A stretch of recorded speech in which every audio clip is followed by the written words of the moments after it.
My name is Terrence Hamilton. I graduated in 1995 from Cal State San Bernardino with a degree in physics, and I am currently a level 2 software engineer at Xerox. My road to Xerox was a nice long travel. In graduating in 1995 in physics, I went to work for an aerospace company at Aerojet. Interestingly enough, through an alumni that invited me to pass my resume along to him. The company was Aerojet, and I started off in aerospace doing computer work there. So I was definitely using my physics, probably not as much as I would have liked, but I think the writing was on the wall that I would be heading towards software engineering. So while at Aerojet, I also took some courses to get a master's degree in computer science. So that the die was cast at that point. I was then officially a software engineer and have been doing that ever since. Well, at Xerox, a lot of things that we do now are sort of the design of the day, if you will. We meet in the morning. Every morning we have a stand-up meeting. It's called a scrum.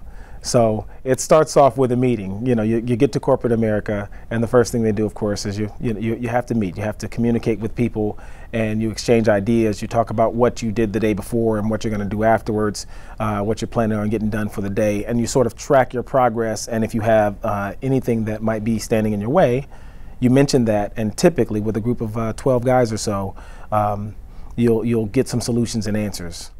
What I found that I was not expecting when I started in working was the sheer number of meetings that we have in a day. Again, when I mentioned the stand-up meetings, which is a part of the Scrum process, that is a way to shorten those meetings. You figure if you're standing up in a group, the meeting is shorter, and our stand-up meetings are about 15 minutes roughly, and they're intended to be that way.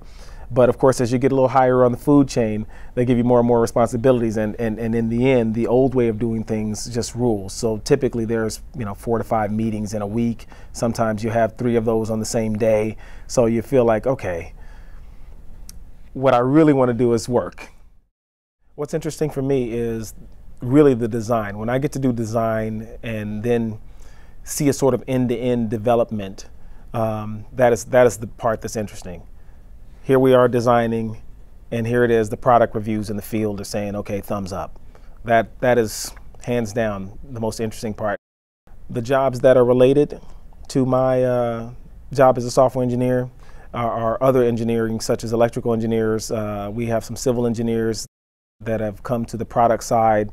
There is a whole discipline of product engineers. In the end, there's chemistry, there's physics, and many different types of engineering disciplines that are associated with what I do.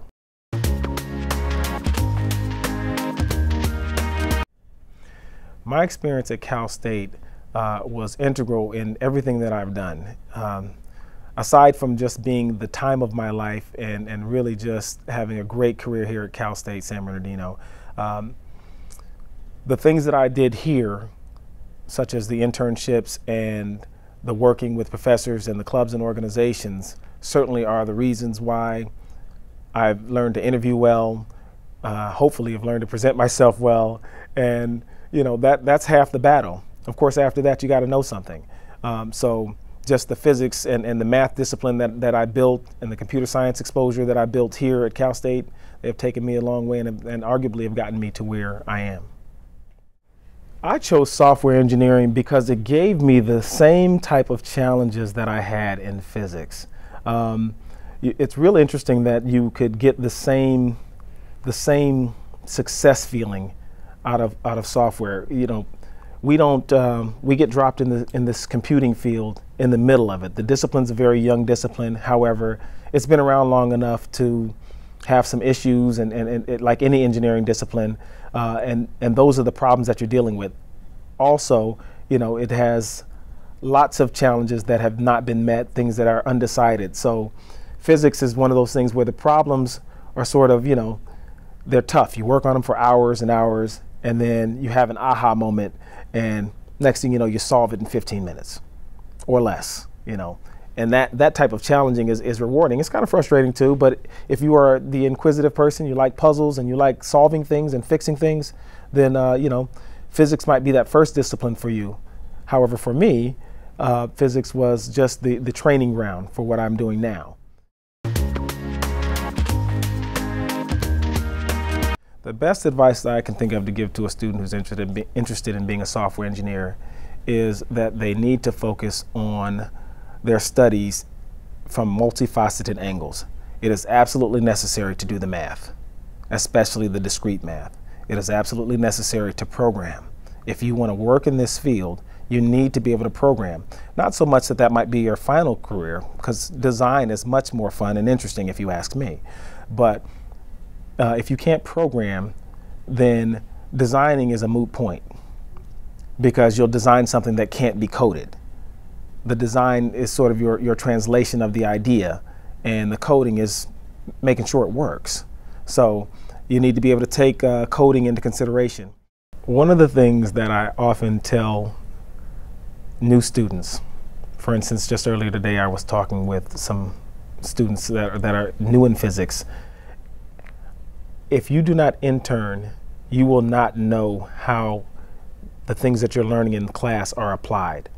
You know, we can lecture about it all day, but you will not really see it until you do it. You have to be more of a multifaceted learner.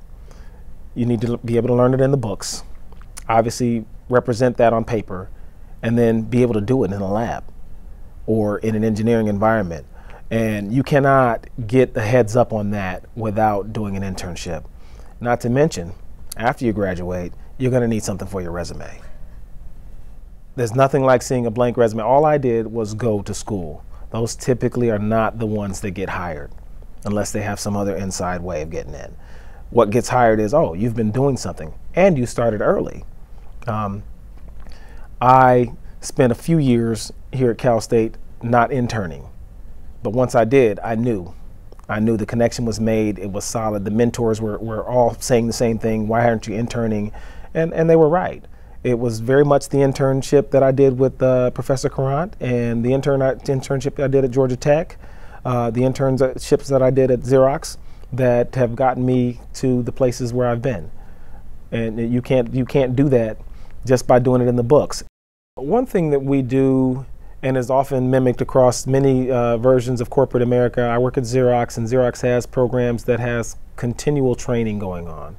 So, I'm Lean Six Sigma trained and for software, and there's Scrum Master training for the guys that actually conduct the meetings that are, that I have every morning. There are many opportunities that present themselves, and you basically have to make time to do those courses and also not lose time at work. The advice I would give about choosing a career is focus on something that you like, try different things first to make sure that perhaps if it's not a lab environment for science majors, that maybe there's a theoretical environment that works for you, and in my case, a computing environment that works for you. Certainly pick your area of interest and the things that you like to do, because those are going to keep you stable in that career. If you don't know, then branch out. Take advantage of the courses that we offer here in campus, and don't look at your breadth requirements as, oh, I've got to do this. This is just required. Look at them as opportunities to explore a new area.